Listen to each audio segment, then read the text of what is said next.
श्री स्वामीनारायण भगवान की जय। अक्षर पुरुषोत्तम महाराज की जय। गुणातीतानंद स्वामी महाराज की जय। भगत जी महाराज की जय।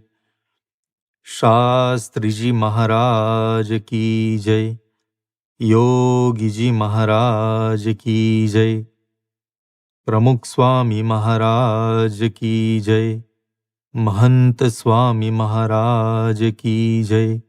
सूरत अक्षरधाम महोत्सव की जय। वर्ष 2025 के अक्षर ब्रह्म गुणातीत सत्र में सभी हरिभक्तों का हार्दिक स्वागत है। सभी हरिभक्तों को जय स्वामीनारायण। जीवन में सत्संग दृढ़ हो और उसके माध्यम से सत्संग का सच्चा सुख प्राप्त हो, इस शुभ आशय से परम पूज्य महंत स्वामी महाराज की आज्ञा के अनुसार हम सभी 15 दिवसीय अक्षर ब्रह्म गुणातीत सत्र का लाभ ले रहे हैं। परम पूज्य महंत स्वामी महाराज में भगवान प्रकट है, इसीलिए उनमें हमें भगवान का ही आकर्षण, भगवान का ही प्रभाव, भगवान का ही वात्सल्य और भगवान की ही शक्ति का अनुभव होता है, जैसा कि हमने पिछली सभाओं में देखा।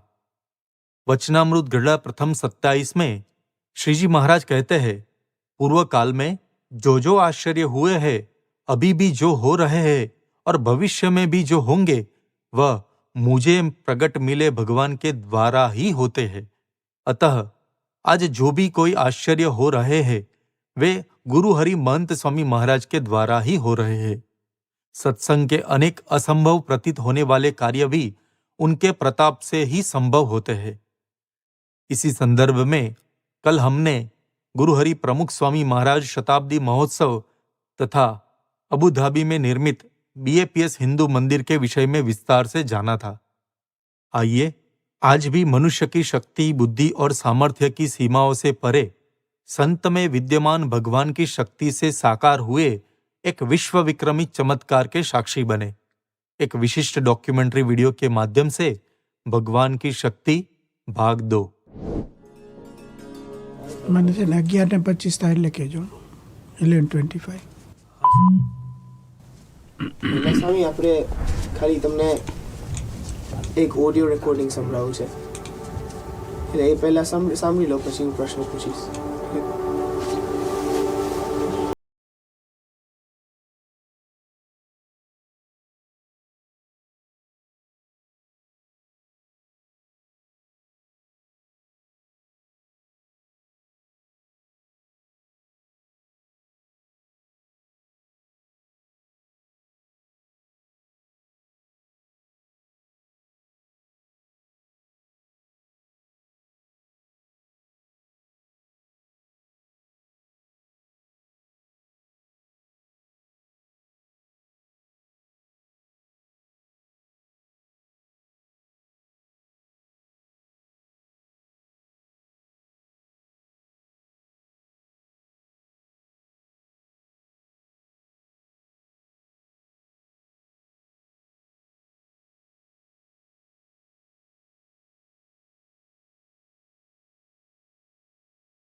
शक्ति से ऐसा संभव नहीं होता।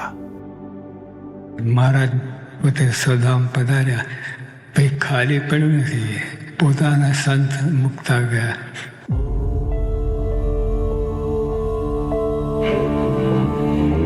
મૂળાક્ષર મારાને અખંડ ધારી રહ્યા છે.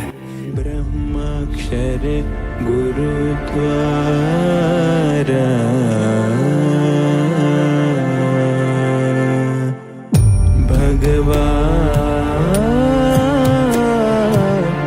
प्रकट सदा.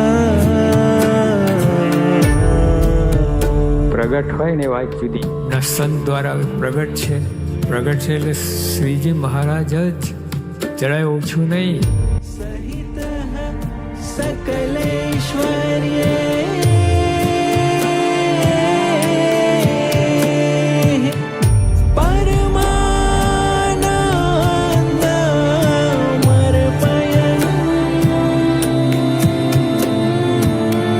એમાં તો સાક્ષાત સાંગો પાંગ નખથી શિખા પર્યંત રૂવાડે રૂવાડે તો રહ્યું છું સંતે સ્વયં હરી.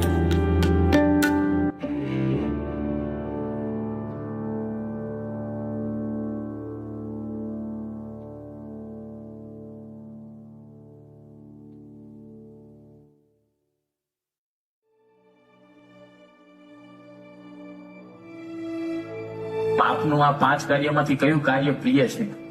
એ પ્રમુખ સ્વામી મહારાજ શતાબ્દી મહોત્સવ, રોબિન્સવિલ અક્ષરધામ, અબુધાબી મંદિર, કે નાના નાના બાળકો સત્સંગ દીક્ષા મુખપાઠ કર્યો એ, કે આ સંતો બધા બનાવ્યા એ? હા, સસ 15,000 से अधिक 3 से 13 वर्ष के आयु के बालक बालिकाओं ने सत्संग दीक्षा ग्रंथ का संस्कृत भाषा में संपूर्ण मुखपाठ सफलता पूर्वक पूरा किया. તો કેટલા રાજી થઈ જતા સ્વામી યોગી બાપા કે ઓહો હો આટલું બધું આ બાળ પ્રવૃત્તિએ કાર્ય કરી નાખ્યું. મને વિશ્વાસ હતો જ કે તમે બધા સંસ્કૃતમાં સત્સંગ દીક્ષા પાઠ કરશો જ. તમે કરી બતાવ્યું. તમે ચમત્કાર સર્જી દીધો છે.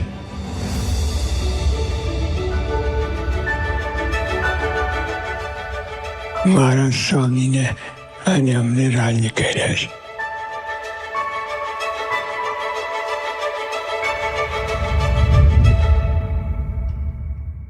तारीख 25 अक्टूबर साल 2024 के दिन स्वामी बापा गोंडल में विराजमान थे और सेवक संतों से स्वामी ने कागज और कलम मंगवाई और भारत भर के सभी बाल बालिका कार्यकर्ताओं एवं संतों के प्रति स्वामी बापा ने स्वयं एक पत्र लिखा.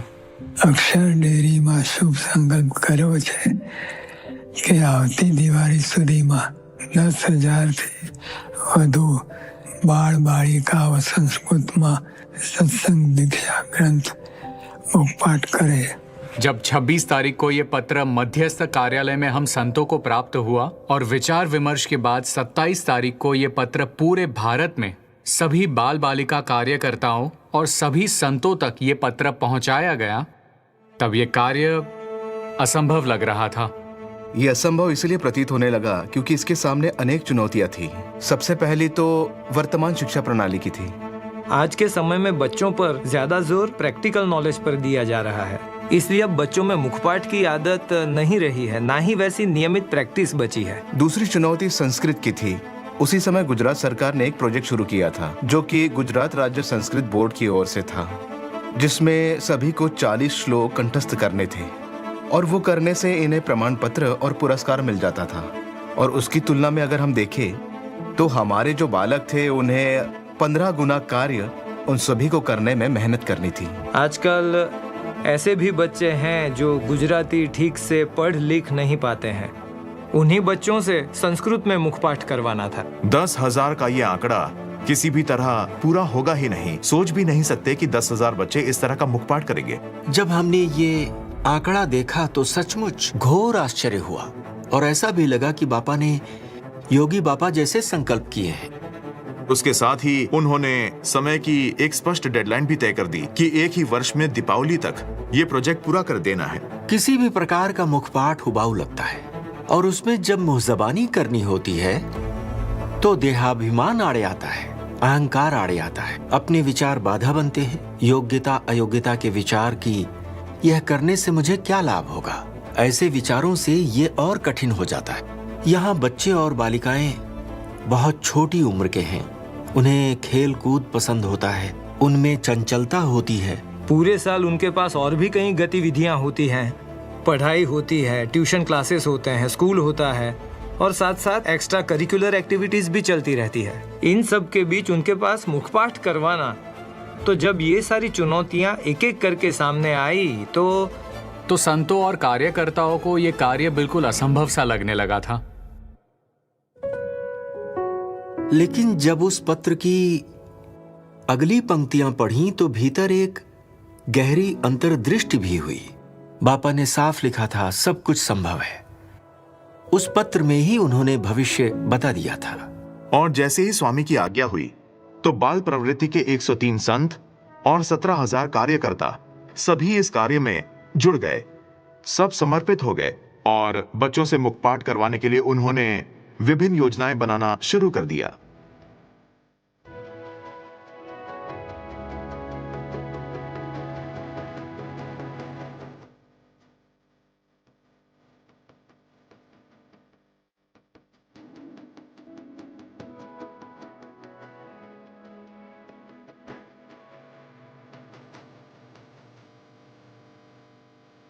हालांकि मध्यस्थ कार्यालय की ओर से कोई विशेष आयोजन नहीं दिया गया था, फिर भी कार्यकर्ताओं ने अपने स्तर पर योजनाएं बनाई। इसमें उन्हें कोई व्यक्तिगत लाभ भी नहीं मिलने वाला था, फिर भी उन्होंने विशेष प्रयास किए और बच्चों का उत्साह बढ़ाया।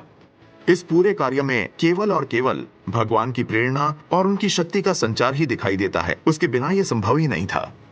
सभी संत और कार्यकर इस कार्य में जुड़ जाए वो तो हम समझ सकते हैं, लेकिन छोटे बच्चों के भीतर स्वयं ये प्रेरणा जागृत हो जाए कि मुझे ये मुखपाठ पूरा करना है और स्वामी बाबा की प्रसन्नता प्राप्त करनी है, ये तो स्वामी बाबा के प्रवेश के बिना संभव ही नहीं था। आमतौर पर देखा जाए, जब छोटे बच्चों से मुखपाठ की बात करें तो वो कह देते हैं कि नहीं, हमें मुखपाठ नहीं करना है, लेकिन यहाँ स्वामी का प्रवेश सभी के भीतर हुआ। इसी कारण हर बच्चे के मन में स्वतः यह भावना जागी कि मुझे भी ये मुखपाठ पूरा करना है और स्वामी बाबा की प्रसन्नता प्राप्त करनी है। महसाणा बाल मंडल का एक बालक है, आरव भूवा। वो पहली कक्षा में पढ़ता है और हमारी बाल सभा में नियमित रूप से आता है। गुणभावी बालक है। संचालक ने सहज रूप से केवल इतना ही कहा था कि बापा को राजी करने के लिए हमें मुखपाठ करना है। घोषणा हमने की थी पर कोई विशेष योजना नहीं थी। लेकिन आरव भाई जो आज आपके समक्ष उपस्थित हैं, उन्होंने स्वयं ही अपना मार्ग खोज लिया। ऑनलाइन गुरु दर्शन स्वामी द्वारा चलाए जा रहे वर्गों में वे स्वयं जुड़ने लगे और ऑनलाइन ही अपने आप सीखते हुए संस्कृत में 315 श्लोकों का मुखपाठ पूरा कर लिया। एक बार क्षेत्र में बालकों की प्रेरणा सभा का आयोजन हुआ। उसमें संचालक ने कहा कि हमें अपने मन से लड़कर भी मुखपाठ करना है। योगी ने इस वाक्य को तुरंत पकड़ लिया। जब जब वो मुखपाठ करने बैठता, कभी उसका मन मुखपाठ करने नहीं देता। वो तुरंत उठकर खड़ा होता, वॉशिंग मशीन के पास जाता, अपने मन को खींचता हुआ वॉशिंग मशीन का दरवाजा खोलता और गोल गोल घूमता और मन को वॉशिंग मशीन में डालकर और फिर वापस आकर मुखपाठ करने बैठ जाता। वास्तव में 5 वर्ष के बालक में मन को वश में करने की ऐसी समझ आना और अत्यधिक चंचलता के बावजूद मुखपाठ करना, ये तो महान स्वामी जी की प्रेरणा और उन्हीं का कार्य है। पहली ही बार में अधिवेशन के दृढ़ संकल्प के साथ जब रुद्र ने पिछली रात को रिवीजन शुरू किया तो उसने अपने पास घनश्याम महाराज की मूर्ति रखी थी। वह घनश्याम महाराज के साथ बात करता और साथ साथ मुखपाठ करता।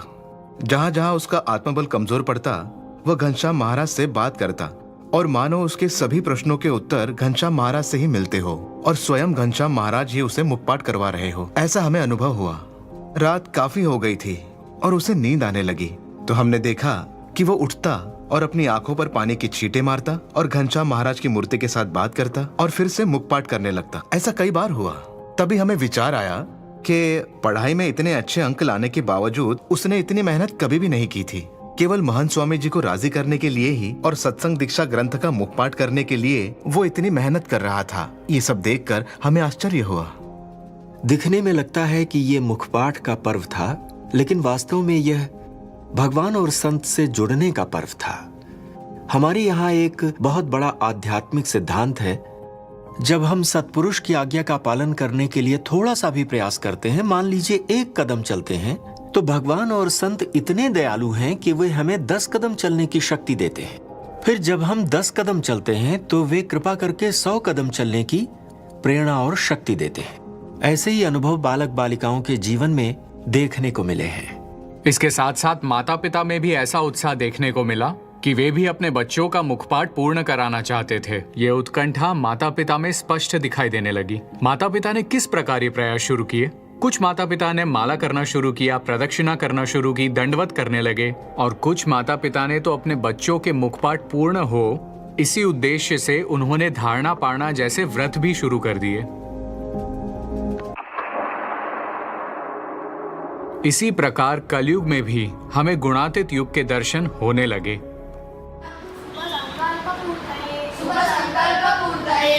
छोटे छोटे बालक घर घर श्लोकों के गान करने लगे।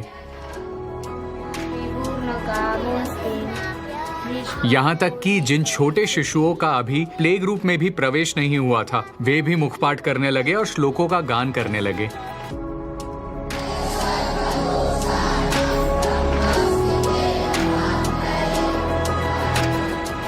ये सब कुछ हमारी आंखों के सामने एक बहुत बड़े आश्चर्य जैसा था, क्योंकि स्वामी ने केवल एक पत्र लिखा और मानो माता पिताओं में, बालक बालिकाओं में, कार्यकर्ता और सभी संतों में मानो चेतना का संचार हो गया हो, ऐसा हमें स्पष्ट अनुभव हुआ।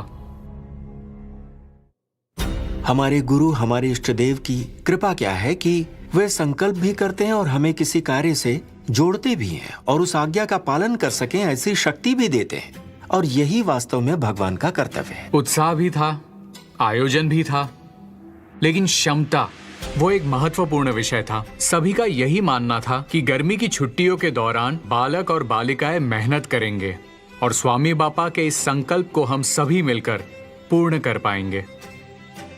लेकिन संतों के फोन आने लगे कि अब बालक मुखपाठ नहीं कर पा रहे हैं, एक साथ 315 श्लोकों का मुखपाठ नहीं दे पा रहे हैं। इसलिए यदि ऐसा किया जाए कि लगातार एक साथ मुखपाठ न देकर टुकड़ों में दिया जाए तो सभी बालक इस मुखपाठ को पूर्ण कर पाएंगे, ऐसा लगता है। लेकिन अंत में तय किया कि बापा से ही पूछ लेते हैं।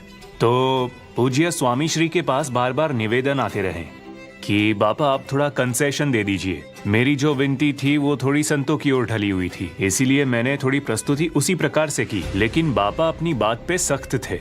मैं पूरी प्रस्तुति करूं उससे पहले ही बापा ने कह दिया कि नहीं, हम सब कुछ एक साथ ही करेंगे। इसीलिए सभी ने मन बनाया और फिर से प्रयास शुरू किया, लेकिन इसका कोई परिणाम नहीं मिला। स्थिति वहीं की वहीं रही। मुखपाठ के लिए बालकों की संख्या बढ़ ही नहीं रही थी।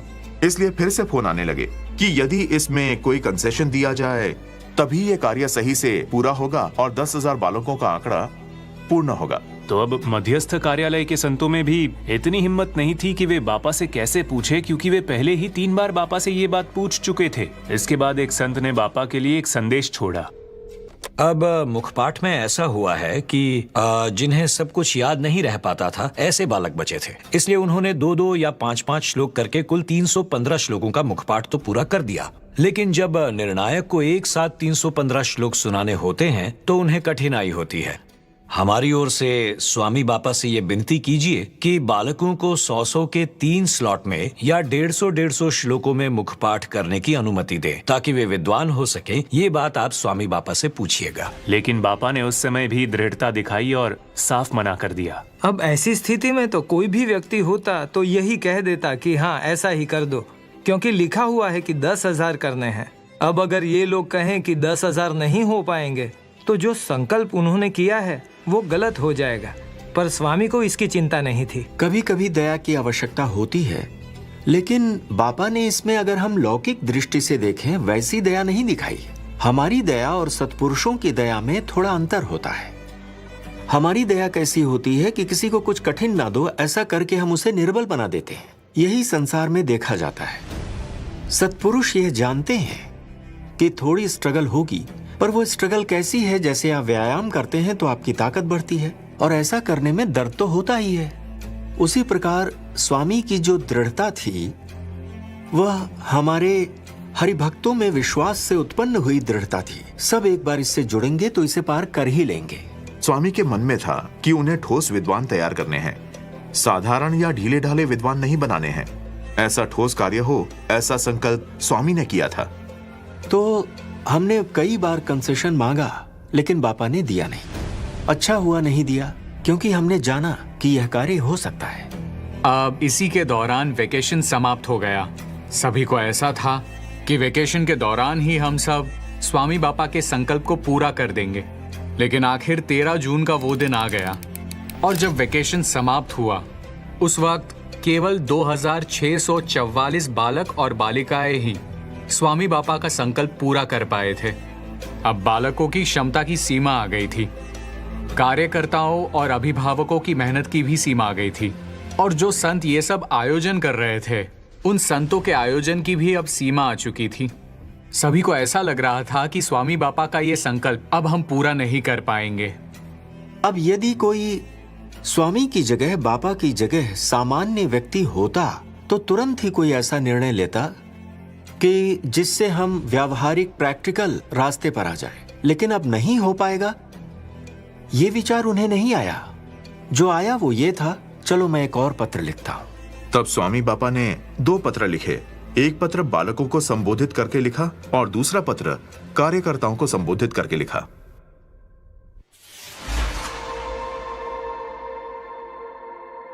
स्वामी श्री जी, परम पूज्य प्रमुख स्वामी महाराज। बोचासण, तारीख 11/7/2025। स्वामी बापा ने लाड़ीला कार्य करो। साधु केशव जीवन दास के जय श्री स्वामीनारायण। आप ठान लो तो हो जाएगा।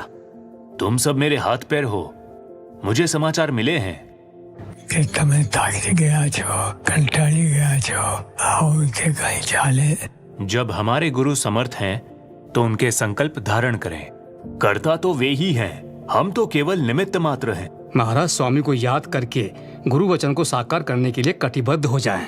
आप प्रेरणा आपशो तो बालको અને તેમના વાલીઓ તૈયાર થશે। આશીર્વાદ છે। स्वामी श्री जी, परम पूज्य प्रमुख स्वामी। सूरत 5/6/2025। जो बीत गया उसे भूलकर अब प्रसन्नता के लिए जुट जाओ। इस वर्ष की दिवाली तक सत्संग दीक्षा ग्रंथ का संस्कृत में संपूर्ण मुखपाठ करके राजीपो ले ही लेना। ये प्रसन्नता का सच्चा अवसर है, मिस मत करना। अब एक ही निशान, मिशन राजीपो। तुम सब लोग सत्संग दीक्षा ग्रंथ का मुखपाठ संस्कृत में प्रेम से और भक्ति भाव से महाराज को याद करके करना। आप मुखपाठ करोगे तो हम तुम्हारे साथ ही हैं। मुखपाठ करने के लिए प्रार्थना करके नित्य पुरुषार्थ करना। आलस त्याग देना। मोबाइल में समय व्यर्थ मत करना। पढ़ाई के साथ साथ अन्य समय का उपयोग मुखपाठ में ही करना। आशीर्वाद है, हो जाएगा। जब लोगों ने वह पत्र पढ़ा तो उनकी आंखों में आंसू आ गए। उन्हें अंतर्दृष्टि हुई, कई लोगों के भीतर अचानक ऊर्जा का संचार हुआ कि मैं बापा को राजी कर लूं। ऐसी भावनाएं आईं, पर चमत्कार तो अब हुआ। चमत्कार क्या हुआ? 1 वर्ष का जो समय बापा ने दिया था वो बहुत अधिक समय था। यह दूसरा पत्र बताता है कि ये 2 ही महीने का कार्य है। इस दूसरे पत्र से यदि हम ऐसा कहें कि 75% काम तो इस दूसरे पत्र के आने के बाद हुआ है, तो हम ये कह सकते हैं कि फिर से उन्होंने हमें चार्ज कर दिया। इससे उनकी इतनी शक्ति बढ़ गई कि जो लोग पहले रोज 1 श्लोक करते थे, 2 श्लोक करते थे या 5 श्लोक करते थे, वे अब 20, 25, 50 और 60 श्लोक याद करने लगे। किसी ने सोचा भी नहीं था कि ऐसा जादू होगा, चमत्कार होगा, और सबके भीतर एक नया उत्साह भर गया। जो बच्चे मुखपाठ में रुक गए थे उन्होंने भी फिर से मुखपाठ शुरू कर दिया। और जहां पर 100 के समूह में मुखपाठ देने की बात थी, उसके बदले इन बालक बालिकाओं ने एक साथ 315 श्लोकों का मुखपाठ बहुत ही सहजता से देना शुरू कर दिया। सभी संतों और कार्यकर्ताओं को अत्यंत आश्चर्य हुआ कि इतने सारे बालकों ने एक साथ इस प्रकार मुखपाठ कैसे पूरा करने लगे। यही अक्षर ब्रह्म का प्रवेश है। और देखिए कितने छोटे छोटे बालक मुखपाठ पूरा करने लगे। जब हम उनकी ओर देखते हैं तो हमें भी आश्चर्य होता है कि इतने छोटे छोटे बालक मुखपाठ कैसे पूरा करने लगे। जय स्वामीनारायण। जय स्वामीनारायण। कौन सी कक्षा में पढ़ रहे हो? जूनियर केजी में। What is your age? Age is senior KG. How old are you? मैं 5 साल का हूँ। संस्कृत लिखना पढ़ना आता है तुम्हें? ना। नहीं, तो आपने इन श्लोकों को कैसे याद किया? जब मैं खेलता हूँ तब मेरी मम्मी बोलती थी और मुखपाठ हो जाता था। दर्श भाई, आपको कक्का बोलना आता है? हाँ। हाँ तो बोल के सुनाओ। का खा गा। फिर? चा। फिर? ना, नहीं आता। कृषि भाई, देखो ये पहले पेज पे क्या लिखा है? कसम से पढ़ना नहीं आता। सत्संग दीक्षा ग्रंथ मुखपाठ। 251 के बाद कौन सा नंबर आता है? 251 के बाद कौन सा? आपको 71 के आगे गिनती आती है? आप ऐसा कहते हैं कि क्या 1 से आगे आता है? तो हम 1 2 गिनते हैं, लेकिन उससे आगे कुछ नहीं आता। मया सह शब्द से कौन सा श्लोक आता है, याद है? मया सह सदैवस्ति सर्वदोष निवारक स्वामी नारायण साक्षात् एवं बलं च धारयेत्। 12 से 16 नंबर के श्लोक बोली। सत्संगादिगतो सर्वे सर्वे सुखाधिकारिणः सर्वे ब्रह्म विद्यायां दारिस्तेव नरसभा निम्नाधिगतं च सत्संगेन द्रवेदतः स्वसमर्यादया सर्वे भक्त्या मुक्तं समाप्नुः। ओके, 150 में कितने जीरो आते हैं? क्या 151वां श्लोक आता है आपको? हाँ। प्रत्यहमनुसन्धेय जगतो नाशशीलता स्वात्मनो नित्यता चिंत्य सच्चिदानंद रूपता। आपने स्वामी बाबा के दर्शन कभी किए हैं? नहीं किए, वीडियो में ही दर्शन किए, प्रत्यक्ष कभी नहीं किए। तो ये श्लोक मुखपाठ क्यों किए? बापा को राजी करने के लिए। स्वामी को राजी करना था, इसलिए मुखपाठ किया। क्योंकि हमें स्वामी बापा को राजी करना था। मुझे बापा तो राजी करना था, बापा को राजी करने के लिए। देखिए, ये सभी बालक जो है ना, वो महान स्वामी जी की संपत्ति है। हमें तो दिव्यता दिखाई नहीं देती। बाबा हमेशा हमसे कहते हैं कि ये सभी दिव्य हैं और इनमें दिव्यता का दर्शन है। और आप स्वयं देखिए, ऐसी छोटी उम्र में इन्हें यह स्पष्ट होना कि मुझे बापा को राजी करना है, यह दर्शाता है कि सालों तक आध्यात्मिक साधना करने पर भी ऐसा नहीं मिलता।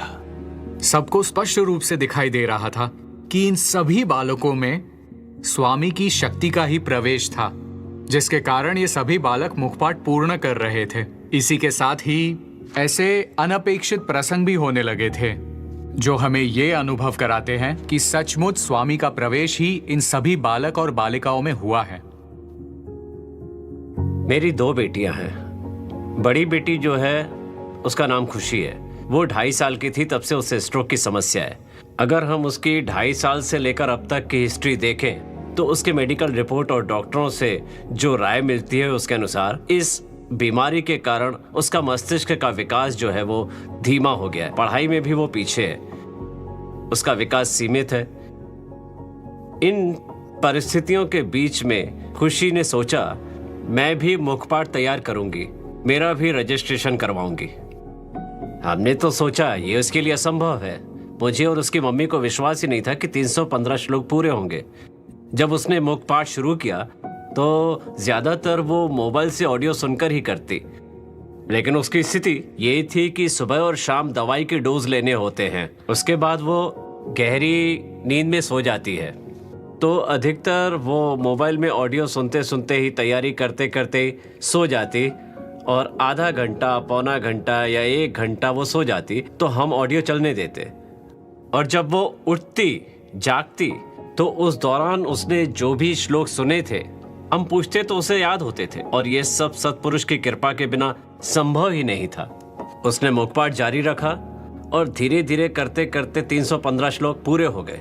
मुखपाठ के दौरान कई बार उसे अचानक स्ट्रोक जैसी तकलीफों का सामना भी करना पड़ा।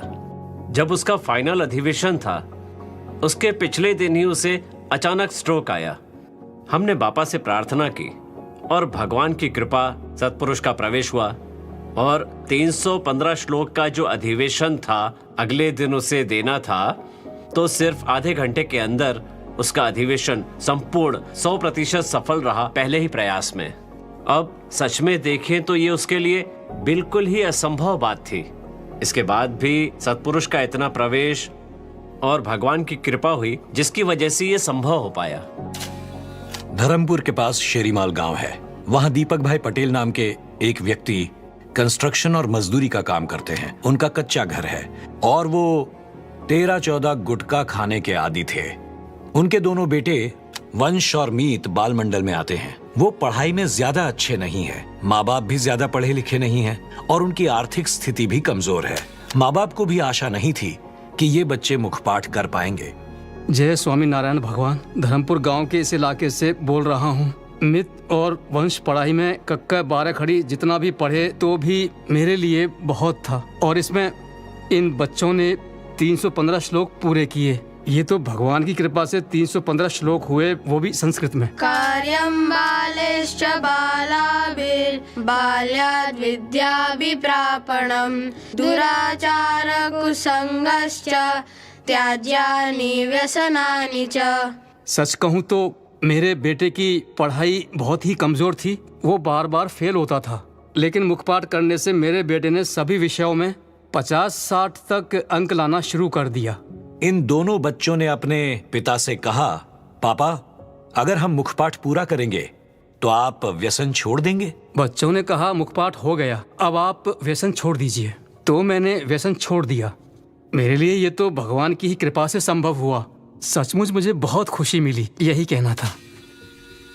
मेरे बेटे का नाम योगी कापड़िया है, जो 5 अप्रैल सन 2019 के दिन 2nd फ्लोर की खिड़की से गिर गया था, यानी करीब 25 फुट की ऊंचाई से गिरा था।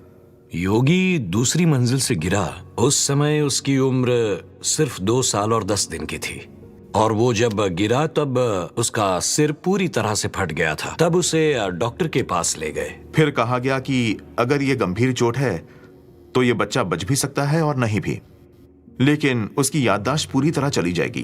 किसी को पहचान सके या नहीं, जिस ढंग का उसे डैमेज हुआ था उसके कारण उसका बायां अंग पूरी तरह काम नहीं कर रहा था। फिर स्वामी के आशीर्वाद लेने गए, और आशीर्वाद लेने के बाद उसका चौथा ऑपरेशन मुंबई में हुआ। चौथे ऑपरेशन के बाद हमें यह पता चला और अनुभव हुआ कि वो जो बोलना चाहता है वो यदि कुछ बोले तो कुछ और बोल देता था।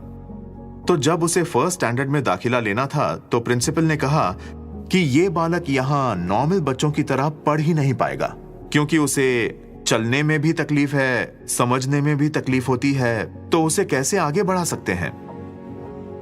फिर उस समय सत्संग दीक्षा के 315 श्लोकों का मुखपाठ का कार्यक्रम शुरू हुआ। धीरे धीरे वो 1 श्लोक 2 श्लोक, फिर तो उसे ऐसी लगन लगी कि वो सुबह उठते ही सीधे वॉशरूम में जाकर ब्रश करना चालू करे, और उसकी मदर से कहता था कि उसे रिपीट मोड में बजाइए ना।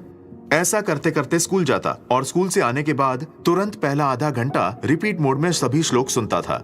इस तरह धीरे धीरे उसने 315 श्लोक कंप्लीट कर लिए, वो भी 4 महीने में। जो 2 दिव्यांग बालक थे उन्होंने संपूर्ण सत्संग दीक्षा का मुखपाठ किया, और वह भी बहुत ही कम दिनों में। बापा, ये दोनों बालक, इन्हें दोनों आंखों से दिखाई नहीं देता, लेकिन आपके संकल्प से इन दोनों बालकों ने ये मुखपाठ यज्ञ में याहुम किया और संपूर्ण सत्संग दीक्षा ग्रंथ को कंठस्थ कर लिया। सबसे पहले मुंबई के जैनम भाई से बापा प्रश्न पूछेंगे। उनकी विशेषता ये है कि उन्हें खबर मिली कि आपका संकल्प है और मुझे उसमें जुड़ना है, तो बापा केवल 8 दिनों के अंदर उन्होंने संपूर्ण सत्संग दीक्षा ग्रंथ कंठस्थ कर लिया।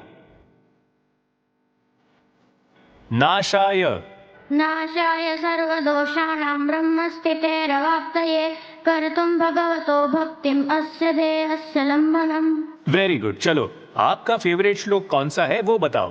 धन्योऽस्मि पूर्णकामोऽस्मि निष्पापो निर्भयः सुखी अक्षर गुरु योगेन स्वामी नारायणाश्रयात्। Very good. बापा, उनके बाजू में श्रेयस भाई खड़े हैं, उन्हें भी ये समस्या पहले से ही है। उन्होंने पूरा ग्रंथ तो कंठस्थ किया है, लेकिन हम जो नंबर देंगे उसी नंबर के आधार पर वो श्लोक बोल सकते हैं।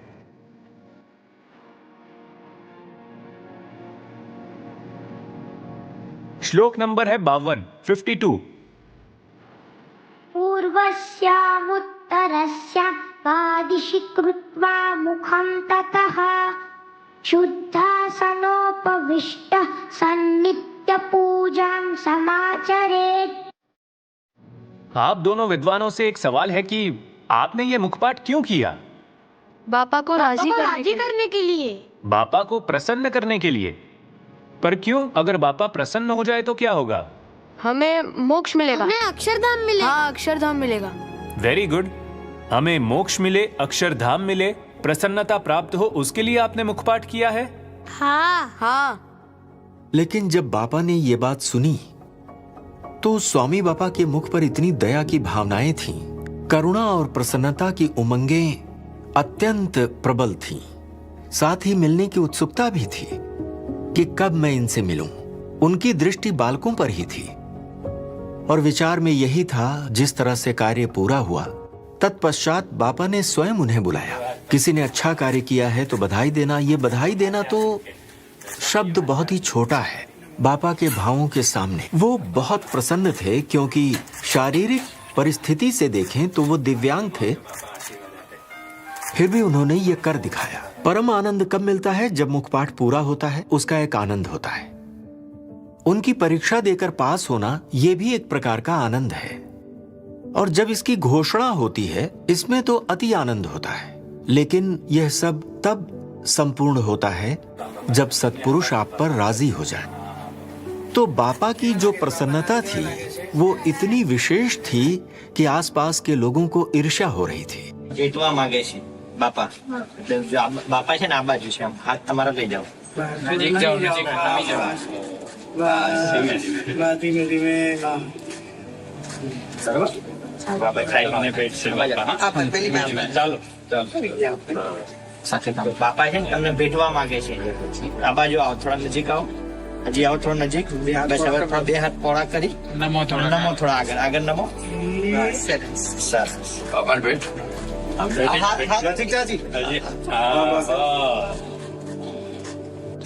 तो इसमें हमें यह समझ में आता है कि सत्पुरुष से जो आज्ञा हमें मिले उसी का अनुसरण हमें करना है, और ऐसा करने से जो प्रसन्नता हमें प्राप्त होती है वो अनंत जन्मों तक साधना करने पर भी नहीं मिलती। वो प्रसन्नता और कृपा इस प्रकार आज्ञा पालन से प्राप्त होती है। इस प्रकार मिशन राजीपो की ये यात्रा 2024 की दिवाली से शुरू हुई थी, और 2025 की दिवाली को जब ये पूर्ण हुई तो 15,666 बाल बालिका विद्वानों ने मिलकर परम पूज्य स्वामी बापा का ये संकल्प पूरा किया और सत्संग दीक्षा का संस्कृत में संपूर्ण मुखपाठ करके स्वामी बापा की प्रसन्नता प्राप्त की। और स्वामी बापा ने भी इन प्रत्येक बालक बालिकाओं को मारू मुखपाठ मंडल के रूप में सम्मानित किया। देखिए, बापा को पता होता है कि यह होना ही है और सवा गुना होना है, और वो होना ही था।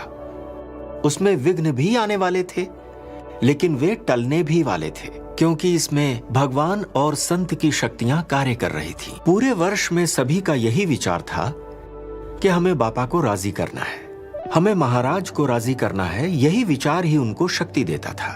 तो इस प्रकार से आप देखें तो एक बहुत बड़ा जुड़ाव का पर्व हुआ सत्पुरुष के साथ। पूरे वर्ष भर ऐसा अनुभव सबने किया।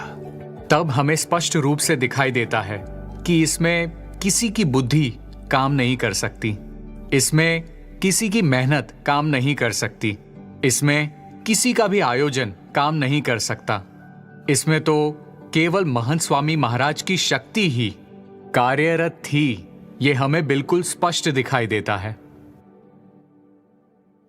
સ્વામી બાપા, આ આખા વર્ષ દરમિયાન અમને કેટલું બધું મળ્યું। અમારું અભિવાદન થયું, બધે અમારા જ ગુણગાન ગવાયા, બધે અમારી જ મહેનત દેખાઈ। પણ બાપા, અમે જાણીએ છે કે અમને આટલો મુખપાઠ કરાવવા માટે સૌથી વધુ જહેમત તો આપે ઉઠાવી છે। હકીકતની અંદર તો આ બધાનું કારણ આપ જ છો। એટલે આપે જે પત્ર લખ્યો છે આજના દિવસે એ હકીકતમાં આપને લાગુ પડે છે। બાપા, આપ લખો છો કે તમે કરી બતાવ્યું, પણ બાપા અમે આપને કહીએ છીએ કે તમે કરી બતાવો છો કાયમ। બાપા, આપે લખ્યું તમે ચમત્કાર સર્જી દીધો છે, તો અમે આપને કહીએ છીએ બાપા તમે ચમત્કાર સર્જી દીધો છે। અમને મુખપાઠ કરવાની આજ્ઞા કરીને અક્ષરડેરીમાં પ્રાર્થના કરી। અમે થાકી ના જઈએ તે માટે આપે 8 પત્રો લખ્યા છે। 92 વર્ષની ઉંમરે અમને વધારવા માટે આપે જાતે ચંદન ઘસ્યું, અમારા માટે જાતે ગિફ્ટ તૈયાર કરી। બીજું બાપા આપે એવું લખ્યું કે તમે ખાલી મુખપાઠ નથી કર્યો પણ મહારાજ સ્વામીને અને અમને રાજી કર્યા છે.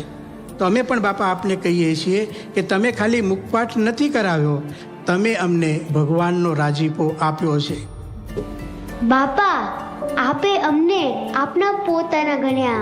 અમારા માટે આનાથી વધારે મોટું ઇનામ બીજું તો શું જ હોઈ શકે. બાપા આપે 3 વખત ધન્યવાદ ધન્યવાદ ધન્યવાદ લખ્યું છે. અમે પણ આપને કહીએ છીએ કે ધન્યવાદ ધન્યવાદ ધન્યવાદ.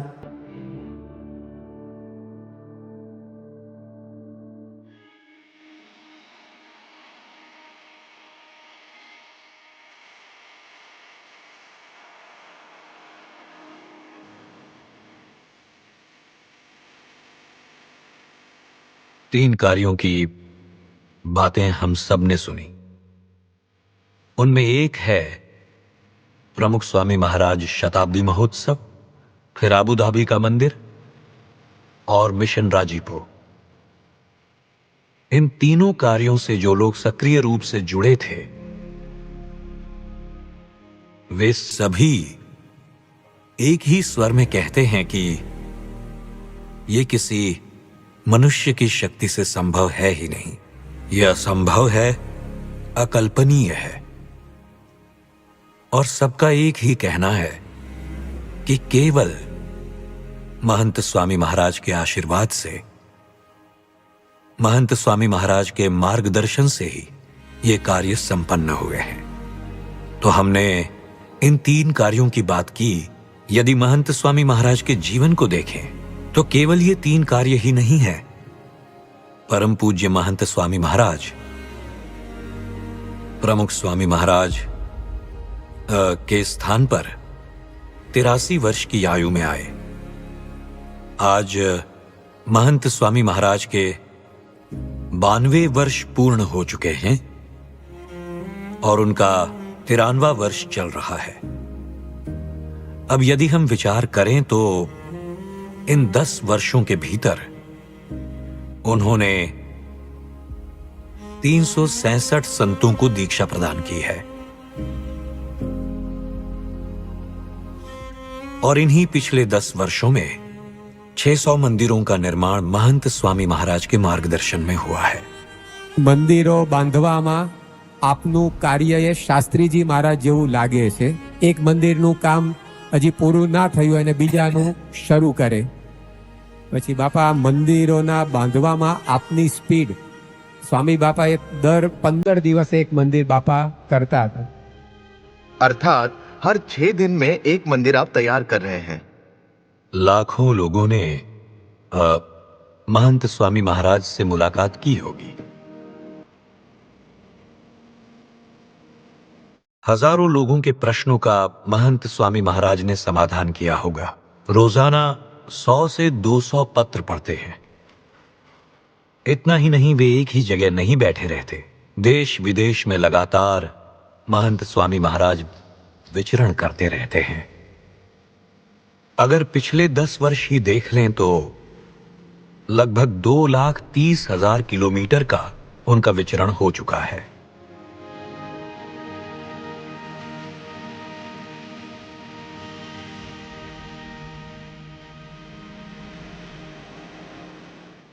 इतना सारा कार्य, समाज सेवा का विचार करें.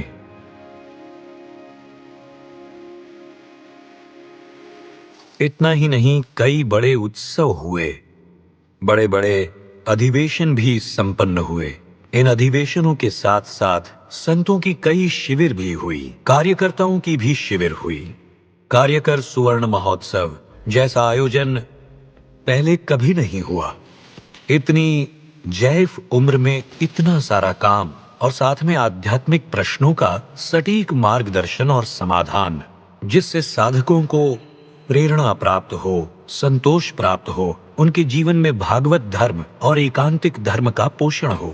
इस मुख्य उद्देश्य के लिए वे पधारे हैं. अगर कोई सरकारी नौकरी करता है तो 58 की आयु में रिटायर हो जाता है और स्वयं को भी ऐसा लगता है कि मैं रिटायर हो गया हूं. इतना ही नहीं, औरों को भी ऐसा लगने लगता है कि ये व्यक्ति रिटायर हो गया है.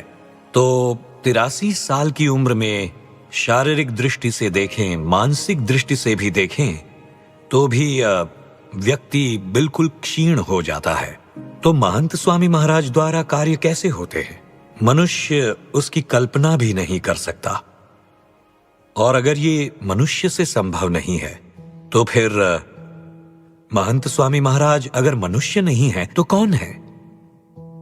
યોગી બાબાના બંને હાથ પકડી લીધા કે એકદમ પોતે બોલવા માંડ્યા કે તમે કોણ છો? हम आप सभी से पूछते हैं कि आपके अनुभव के अनुसार, वैसे तो आप सभी स्वामी जी के साथ हर समय रहते हैं, महंत स्वामी महाराज कौन है? स्वामी जब उठते हैं और जब तक रात्रि में विश्राम करते हैं तब तक आप निरंतर उनके साथ रहते हैं। तो आपके अनुभव के अनुसार महंत स्वामी महाराज कौन है? मतलब अगर आपसे पूछा जाए तो आप क्या जवाब देंगे?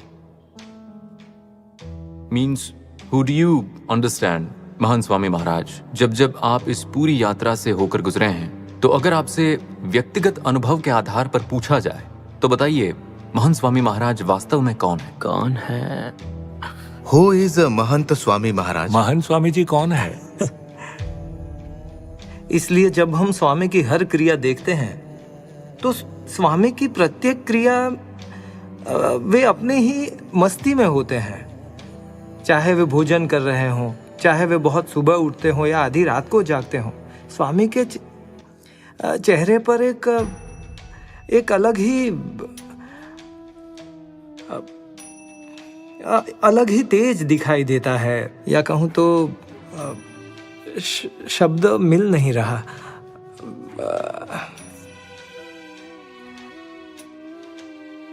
लेकिन कुछ ऐसा जो सबसे अलग है, हम अनुभव कर सकते हैं कि स्वामी कुछ विशेष है।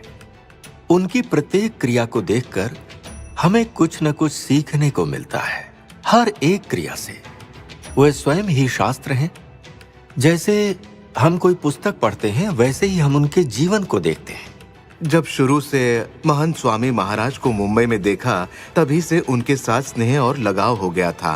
पहले से हमें उनके प्रति यह भाव रहा कि वे साधुता संपन्न और निर्दोष व्यक्ति है। और उनकी निर्दोषता हमें साफ दिखाई देती है हर एक क्रिया में। स्वामी रात में जागते हैं तब भी वही निर्दोषता झलकती है, और जब भोजन करते हैं तब भी वही निर्दोषता दिखती है हमें। बापा कभी यूं ही शांत बैठे हो या कुछ पढ़ रहे हो या कोई भी कार्य कर रहे हो, मुझे बार बार ऐसा अनुभव होता है कि जब भी मैं बापा के मुखारविंद की ओर देखता हूँ तो उनमें मुझे एक बच्चे जैसी निर्दोषता दिखाई देती है, चाहे वे कुछ भी कर रहे हो। न कोई दिखावा है, न कोई आडंबर, और किसी के प्रति कभी कोई द्वेष नहीं। मन में कोई ऐसा भाव नहीं। अभाव अवगुण की तो बात ही नहीं करते। मुझे बार बार भीतर से यही अनुभव होता है कि बापा एकदम निर्दम्भ पुरुष हैं।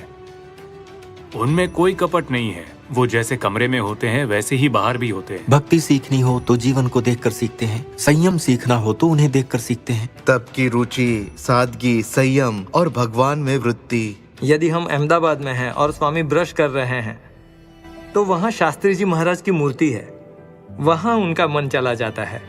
ऐसी छोटी छोटी क्रियाओं में भी हमें अनुभव होता है कि भगवान के अलावा उनके मन में किसी और का विचार ही नहीं आता। अब यथार्थ में होता क्या है, सीखने वाले को शास्त्र कंठस्थ हो या ना हो, ये बात बिल्कुल अलग है, पर वे स्वयं उस ज्ञान को जीते हैं। वे मूर्तिमान हैं, उन्हें देखकर ही किसी ने लिखा है, सत्पुरुष इसी प्रकार जीते हैं। महंत स्वामी महाराज तो साक्षात मूर्तिमान सिद्धांत का स्वरूप है।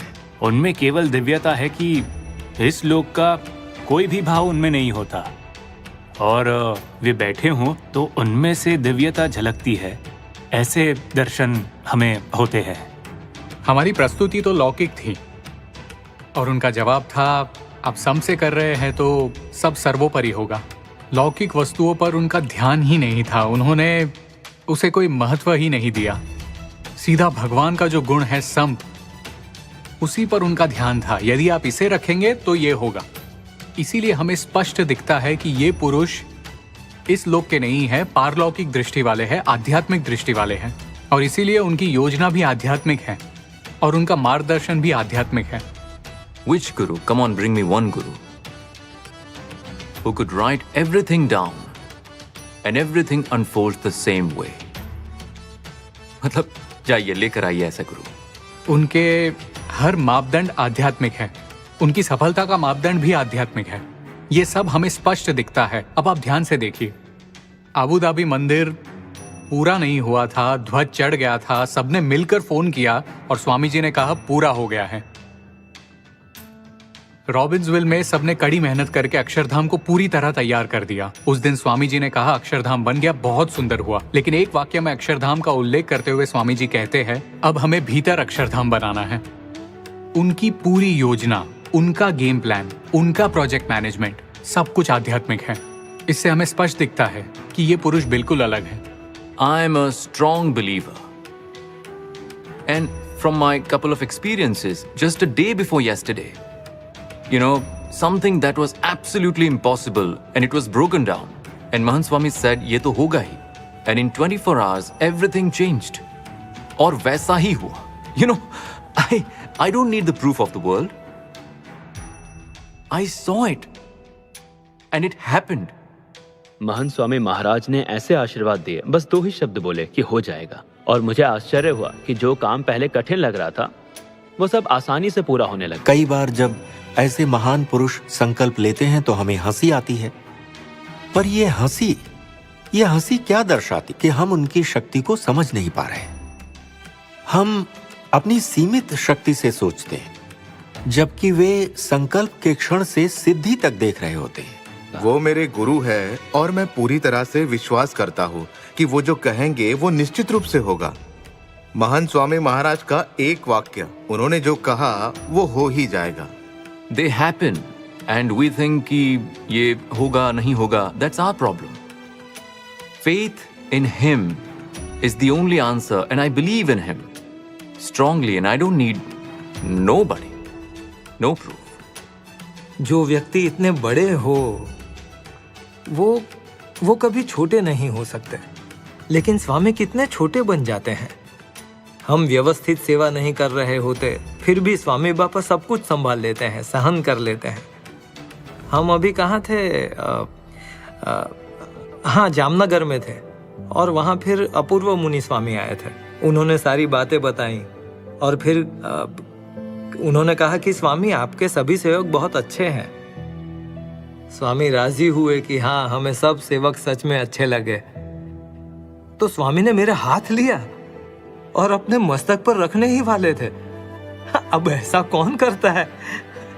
हमने तुरंत हाथ खींच लिया, पता चला कि ऐसा कर रहे हैं। और तब मैं सोचने लगा कि इतनी बड़ी हस्ती और मेरे जैसे सामान्य व्यक्ति के आशीर्वाद लेने की इच्छा रखते हैं। सोचिए वे कितने शुद्ध होंगे हृदय से। इससे हमें पता चलता है कि ये देहातीत स्थिति है और पूर्ण रूप से शुद्ध पात्र है। उनके भीतर भगवान हर रूप में निवास करते हैं। ठेठ શાસ્ત્રીજી મહારાજના વખતથી જોતા હોય કે શાસ્ત્રી મારા વખતમાં જોગી મહારાજને એમણે સોંપ્યું કે જોગી બધું કરશે। કોઈને વિશ્વાસ નહોતો, બધાને એમ હતું કે BAPS સંસ્થા એકદમ પડી ભાંગશે। પણ યોગી બાપાએ જેને કહીએ કે એમનું દૈવત એવું કે જબરજસ્ત કાર્ય થયું। અને પછી યોગી બાપાએ પ્રમુખ સ્વામીની વાત કરી। આપણને એમના વચનમાં વિશ્વાસ કે હવે પ્રમુખ સ્વામી બધું કાર્ય કરશે અને પ્રમુખ સ્વામી મન સ્વામીને સોંપીને બધું ગયા। 100% એ રીતે જ ને કે મન સ્વામી મહારાજ દ્વારા આજે મહારાજ પોતે આ બધું કાર્ય કરી રહ્યા છે। बिल्कुल, वे भगवान का स्वरूप ही है। जी हाँ, वे भगवान का स्वरूप ही है, क्योंकि उनके भीतर रहकर भगवान की शक्ति कार्य करती है। देखिए, भगवान की शक्ति है ना, the whole universe runs by him. At least it is not us. Things on this earth run by him and it is not us. The atoms in my body, I don't spin them. And the forces of the universe, I don't create them. I know somebody is doing it. Okay? Who else could it be? So we would call God. But that's too distant. I can't understand. Now this letter, itself is the proof that things align according to the letter. So that the closest things to God's energy that I can really vouch set forth. The biggest proof of that is the letter, because the things change. जब वे पत्र लिखते हो तो हम पढ़ते हैं। कभी पापा मनुष्य चरित्र करते हैं, पत्र लिखने के बाद मुझे पढ़ने देते हैं कि तुम ये पढ़ो, इसमें कोई गलती तो नहीं है ना। तो हम पढ़ते हैं तो हमें ठीक लगता है, हमें ये लगता है कि ये सब तो सामान्य है। लेकिन एक प्रसंग मुझे खास याद आता है। शुक मुनि कहते थे, वचनामृत लिखा मैंने, पढ़ा मैंने, संपादन भी मैंने ही किया, लेकिन समझा आज। उसी तरह बापा जब कोई पत्र लिखते हैं और मुझसे कहते हैं तुम पढ़ो, मैं उसे पढ़ता भी हूँ। फिर जिस व्यक्ति को भेजा जाता है उससे कोई विराट कार्य घटित हो जाता है। तब हमें समझ में आता है कि ये पत्र कितना अद्भुत प्रभाव रखता है। सचमुच भगवान की शक्ति के बिना ये संभव नहीं है। जैसे वे स्वयं निर्माण कर रहे हो, बैठे बैठे पूरा प्रोजेक्ट सामने रख देते हो, मानो उन्होंने लिख कर दे दिया हो कि इस तरह मैं इस प्रोजेक्ट को पूरा करूंगा। प्रोजेक्ट उसी अनुसार पूरा भी हुआ, उसका साक्षी बनने का अवसर मिला। इसलिए महंत स्वामी महाराज साक्षात अक्षर पुरुषोत्तम महाराज ही हैं। वे साक्षात भगवान का स्वरूप है। उनके रोम रोम में भगवान विराजमान है। उनके माध्यम से ही हमें भगवान की प्राप्ति हुई है। यही एक सिद्धांत रूप सत्य है। सैद्धांतिक दृष्टि से देखें तो स्वामी नारायण भगवान ने हमें तत्व ज्ञान समझाया, अक्षर पुरुषोत्तम सिद्धांत समझाया। 3 शब्द हैं, इच्छा शक्ति, ज्ञान शक्ति और क्रिया शक्ति। इन तीनों शक्तियों से सभी कार्य संचालित होते हैं। भगवान के संकल्प अनुसार ही घटित होता है। ये उनकी इच्छा शक्ति है, उनकी अपनी ज्ञान शक्ति है, अपना नित्य ज्ञान है, वे सब जानते हैं। क्रिया शक्ति से वे सब कुछ कर सकते हैं, कर्तुम, अकर्तुम और अन्यथा कर्तुम। ये तो भगवान की शक्ति की बात हुई। पर महाराज प्रथम के 65वें वचनामृत में कहते हैं कि केवल भगवान की कृपा से ही ये सारी शक्तियां जीवों को प्राप्त होती हैं। अब सत्पुरुष क्या करते हैं? भगवान की जो दिव्य शक्ति है हम सभी के भीतर पोटेंशियल के रूप में सुप्त अवस्था में होती है, उसके प्रकटीकरण का कार्य करते हैं। उस समय वे अपनी शक्ति का उपयोग करते हैं, लेकिन वो भी भगवान की ही शक्ति है जिससे हमारी छिपी शक्ति बाहर आती है और हमसे वे असंभव जैसे कार्य करवाते हैं। भगवान ने ये सारी शक्तियां हमारे भीतर रखी हैं, पर उन्हें जागृत करने का कार्य ऐसे सत्पुरुष ही करते हैं। इसे एक छोटे से उदाहरण से हम आसानी से समझ सकते हैं। अगर हम ऊपर ऊपर से देखें तो स्वामी बापा की क्रियाओं में हमें मनुष्य भाव दिखता है, लेकिन शांति से बैठकर गहराई से विचार करें तो स्वामी बापा में भगवान की शक्ति कार्य करती हुई हमें स्पष्ट रूप से दिखाई देती है। इसलिए उनमें इतना गहरा आकर्षण है। आज भी सभा समाप्त होने के बाद लोग दौड़ दौड़ कर उनके दर्शन करने के लिए आते हैं। ऐसी 82 वर्ष की आयु में इतने लोग कहाँ किसी के दर्शन के लिए आते होंगे, लेकिन ये स्पष्ट दिखाई देता है कि ये आकर्षण उनका अपना नहीं है, बल्कि उनके भीतर विराजमान श्री जी महाराज का आकर्षण है। हम कई ऐसे प्रसंगों के साक्षी हैं जहां बापा ने कुछ भी कहा ही नहीं, कोई बातचीत नहीं, एक शब्द भी नहीं, बस आंखों में आंखें मिलाई। जब हम महंत स्वामी महाराज के आंखों में आंखें मिलाते हैं तो ऐसा लगता है जैसे साक्षात हम श्री जी महाराज से आंखें मिला रहे हैं। सिर्फ 3 दिन पहले गोंडल में सचमुच हमें भगवान का साक्षात स्वरूप मिला है। ये अनुभूति सच में अलौकिक है। कई बार बापा ने कुछ भी कहा न हो, बस सामने देखकर एक स्मित किया हो। It's like when you are before the mountain, you don't talk to the mountain, you just get inspired. When you are looking at the sun, you get inspired. अभी 2 दिन पहले in Mahant Swami's room as I was sitting, I felt so nice. So Mahant Swami smiled and he used the word elevated. When you are in his presence, you feel elevated. तो ऐसे तो अनेक प्रसंग हैं। बापा की एक झलक, बापा का एक इशारा, बापा का एक शब्द, यहाँ तक कि बापा का बस थोड़ा आगे बढ़कर फिर पीछे मुड़कर यूं देख लेना भी कई लोगों के संकल्प पूरे कर देता है। The energy of God that we can interact with. You can talk to him. You can meet him. You can see him. You can feel him. बापा कथा के दौरान कभी 5 से 7 मिनट ही बोलते हैं, तब भी कई लोगों की अंतरात्मा मुग्ध हो जाती है। लेकिन बाद में हमें अनुभव होता है कि सभा में बैठे अनेक लोगों के प्रश्नों का समाधान हो गया होता है। कई हरिभक्तों को नई शक्ति मिलती है और अनेक लोगों को आध्यात्मिक मार्ग पर आगे बढ़ने की प्रेरणा मिलती है। ये सब उनके भीतर रहे भगवान की शक्ति से होता है। ऐसा लगता है कि हम उनके स्वरूप में श्रद्धा और अनुभूति कर सके, इसलिए स्वामी ऐसे प्रसंग रचते होंगे। वे कोई न कोई निमित्त खड़ा करते हैं, ऐसी आज्ञाएं देते हैं, आज्ञा पालन करने का बल देते हैं और स्वयं प्रसन्न भी होते हैं। फल स्वरूप हमारे भीतर यह अनुभूति होती है, मैं धन्य हो गया हूँ, मैं पूर्ण काम हो गया। हो सकता है कि हमारे भीतर वो अनुभूति उतनी प्रबल ना हो, लेकिन इतना तो हमें अवश्य ही मानना पड़ेगा, चाहे बुद्धि से या श्रद्धा से या किसी भी प्रकार से, कि हमारे लिए महंत स्वामी महाराज भगवान का ही स्वरूप है। तो फिर हमें ये स्वीकार करना ही पड़ेगा कि everything really fine tunes to the words that he had said. You know, so often we can look at the sky and the sky is clear and we say it won't rain. When you see cloud, we say it will rain because we base it on facts. But when a Satpurush look at open sky and says that it will rain, clouds appear and it will rain. That's the letter. એટલે પ્રગટ સત્પુરુષ છે એ જ કરતા છે, એ દ્રઢતા થવી જ જોઈએ. એ દ્રઢતા હોય તો આપણને સુખ આવે. કાર્ય તો થવાનું જ છે.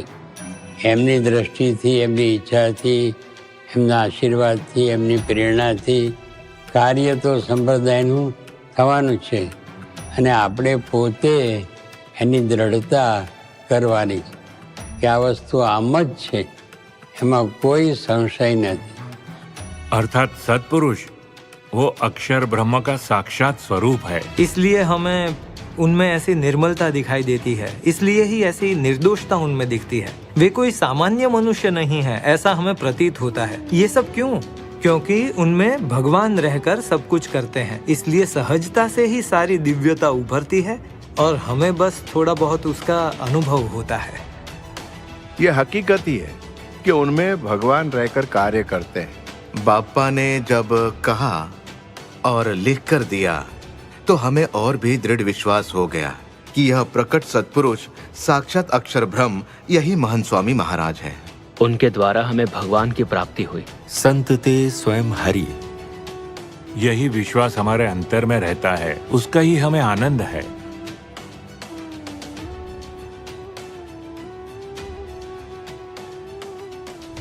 भगवान स्वामीनारायण ने गढ़ड़ा प्रथम प्रकरण के 27वें वचनामृत में संत के लक्षण बताए और उनकी समझ दिखलाई कि ऐसी समझ और लक्षण वाले संत के अंगों अंग में भगवान निवास करते हैं। और ये जो निवास है वो किस प्रकार का है, तो पंचाला के 7वें वचनामृत में श्री जी महाराज ने उदाहरण देकर समझाया है कि लोहे का गोला हो, उसमें अगर अग्नि का प्रवेश हो तो लोहा जो है उसका स्पर्श शीतल है और उसका रंग जो है श्याम है। लेकिन जब अग्नि पूरी तरह से प्रवेश कर जाए तब उसका स्पर्श गर्म हो जाता है और रंग जो है वो रक्त जैसा हो जाता है। ठीक उसी तरह ये गुणातीत सत्पुरुष महंत स्वामी महाराज अपने संपूर्ण भाव को दबाकर साक्षात परब्रह्म परमात्मा पुरुषोत्तम नारायण श्री जी महाराज के रूप में स्वयं कार्य कर रहे हैं। इसीलिए निष्कुलानंद स्वामी ने भी अपने भजन में ये बात की है। धन्य धन्य ए संत सुजान ने जेनु उलटी पलट्यूं आप संत ते स्वयं हरि, संत ते स्वयं हरि।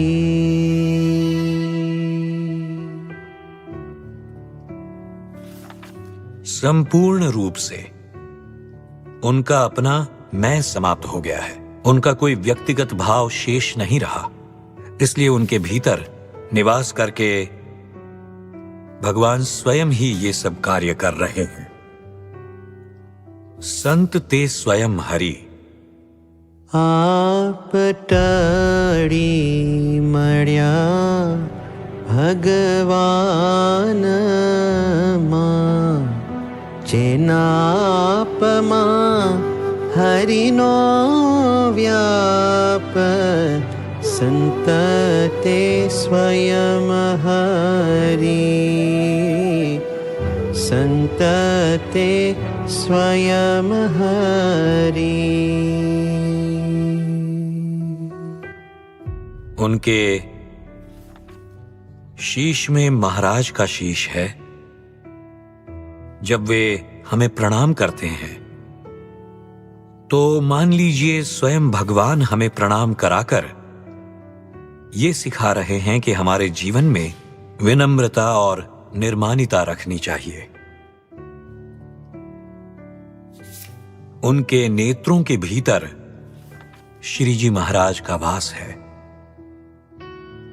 जब वे हमारे सामने देखते हैं तब प्रत्यक्ष भगवान ही हमारे सामने देख रहे हैं। स्वयं भगवान दृष्टि कर रहे हैं। जेना शीश मां शीश छे श्यामनु, जेना नैण मां नाथ ना नैण, संत ते स्वयं हरि, संत ते स्वयं हरि। उनके मुख के भीतर भगवान पूरी तरह निवास करते हैं और इसीलिए श्री जी महाराज सारंगपुर प्रकरण के 10वें वचनामृत में कहते हैं कि ऐसे संत का जब हमें दर्शन होता है तो ये मान लेना चाहिए कि मुझे प्रत्यक्ष रूप से भगवान के दर्शन हुए। उनके वचन में भी भगवान के वचन है। जब वे आशीर्वाद देते हैं तो स्वयं भगवान हमें आशीर्वाद दे रहे होते हैं। जब वे बोलते हैं तो भगवान हमसे बात कर रहे होते हैं। जेना मुख मां मुख महाराजनु, जेना वेण मां वाला न वेण, संत ते स्वयं हरि, संत ते स्वयं हरि। उनके हाथों में भगवान निवास करते हैं और जब उनका स्पर्श हाथ से होता है तो वही भगवान हमें आशीर्वाद दे रहे होते हैं। उनका स्पर्श होता है तो प्रत्यक्ष रूप से भगवान हमें स्पर्श कर रहे होते हैं। इसी प्रकार जब हमें उनके लिखे पत्र प्राप्त होते हैं तो ये भगवान द्वारा लिखे हस्ताक्षर ही हमें मिलते हैं जो हमारे घर तक पहुंचते हैं।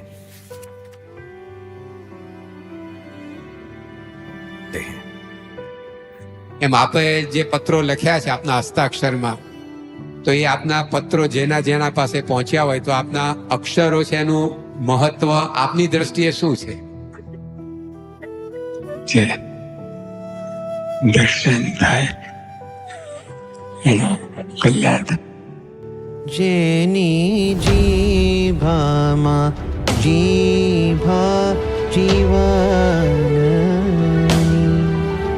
जेना हाथ मां हरिना हाथ, संत ते स्वयं हरि, संत ते स्वयं हरि।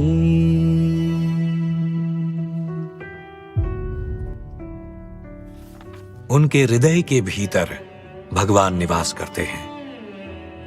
हृदय भावनाओं से जुड़ा होता है। भगवान के हृदय में ये भावना है कि सभी जीवों का कल्याण करना है, सभी जीवों को शाश्वत सुख देना है। तो आज महंत स्वामी महाराज के हृदय में प्रत्यक्ष रूप से भगवान का निवास है। अतः हमेशा पूरे विश्व और अनंत कोटि जीवों की भलाई की कामना वे करते हैं। जितनी भी भावनाएं भगवान में हैं, वे सारी भावनाएं उनके हृदय में भी हैं। उनके पांव में, उनके चरणों में भगवान का निवास है। जहां भी उनके चरण पड़ते हैं, वहां भगवान के चरण पड़ते हैं और वो भूमि पवित्र बन जाती है, वो भूमि तीर्थ स्वरूप बन जाती है। महंत स्वामी महाराज अब तक कई घरों में पधारे हैं, तो इसे भगवान की ही पधरावनी कह सकते हैं। हृदय हरि तणु जेना पावमा प्रभुना पाव संतते स्वयं हरि संतते स्वयं हरि। इस तरह उनके अंग प्रत्यंग में स्वयं भगवान विराजमान है और भगवान स्वयं सुख का धाम है। इसलिए उनके माध्यम से हमें जो सुख मिलता है, उनके माध्यम से जो निस्वार्थ प्रेम का अनुभव होता है, जो शांति का अनुभव होता है, उसका कारण यही है कि हमें ये साक्षात भगवान ही सुख प्रदान कर रहे हैं।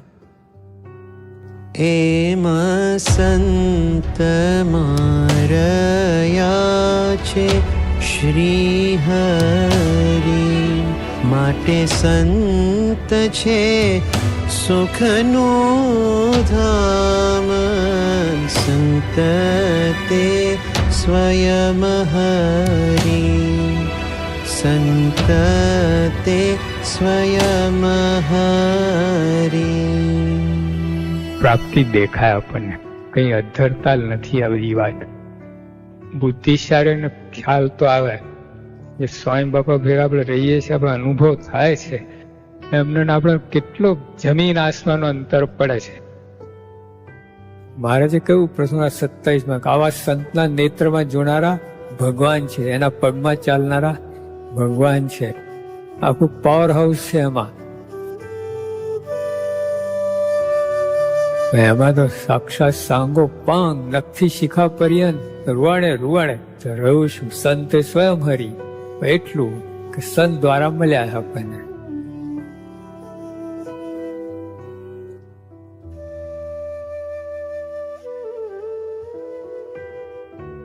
हमने कई सारे प्रसंग देखे हैं और मुख्य 3 प्रसंगों पर हम सभी ने ध्यान दिया और उनकी बातें सुनी, तो सभी का सार यही निकलता है कि आज पृथ्वी पर परम पूज्य महंत स्वामी जी द्वारा भगवान स्वामी नारायण पूर्ण रूप से प्रकट हैं।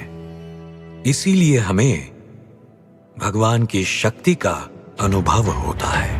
कहे निष्ठुरानंद एने संगे उनके अंतरे आनंद सूर संत ते स्वयं हरि संत ते स्वयं हरि।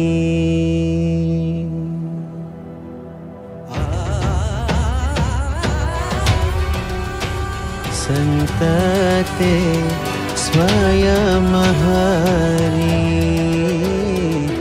संत ते स्वयं हरि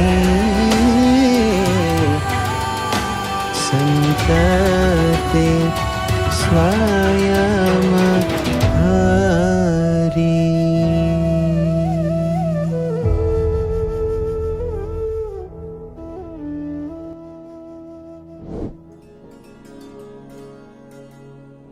भगवान की शक्ति। पिछले 2 दिनों से चल रही इस डॉक्यूमेंट्री के माध्यम से हम भगवान के अलौकिक प्रताप के साक्षी बने हैं। पूर्ण कामो निष्पापो निर्भय सुखी अक्षर गुरु योगेन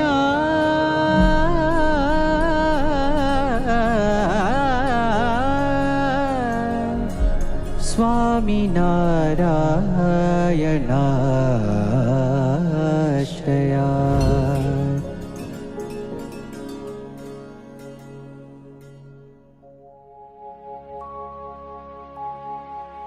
गुणातीतं गुरुं प्राप्य ब्रह्मरूपं निजात्मनः विभाव्यदासभावेन स्वामिनारायणं भजे श्रीहरिं साक्षरं सर्वदेवेश्वरं भक्तिधर्मात्मजं दिव्यरूपं परं शान्तिदम्